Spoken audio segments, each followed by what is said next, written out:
Hello friends, welcome back to my channel Misty અલ્પાની દુનિયા channel પર તમારું હાર્દિક સ્વાગત કરી રહી છું। આ તમે જોઈ શકો છો ફ્રેન્ડ્સ, વિડીયો તમને ખ્યાલ આવી જ ગયો હશે। બગદાણાનો નિર્માણ મહોત્સવ છે, 49મો નિર્માણ મહોત્સવ છે અને ઘણા બધા યાત્રાળુઓ ભારે સંખ્યામાં તમે જોઈ શકો છો કેટલી ભીડ છે આવ્યા છે દર્શન કરવા માટે। ઘણા બધા લોકો દર્શન કરવા માટે આવ્યા છે જે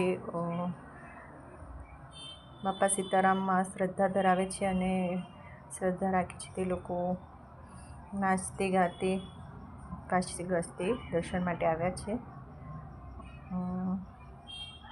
આ વિડીયોનું થોડું શૂટિંગ મને એક યુટ્યુબર પાસેથી મળી ગયું હતું, એમણે ક્લિપ આપી હતી તો હું અપલોડ કરી રહી છું। બાકી હું દર્શન કરવા માટે ગઈ નહોતી, એમનો હું આભાર માનું છું કે મને ક્લિપ આપી હતી એમણે, તો હું મારા વિડીયોમાં અપલોડ કરી રહી છું। સો ફ્રેન્ડ્સ, દર્શન તમે પણ કરી લેજો, ધજાના દર્શન કરી લેજો। ધજાના દર્શન કરવાથી સર્વ કષ્ટો સર્વ પાપ દૂર થાય છે। આ છે મંદિરનો શણગાર, કેટલું સરસ શણગાર્યું છે, ફૂલોથી સજાવ્યું છે મંદિરને। સો ફ્રેન્ડ્સ, બાય, ફરી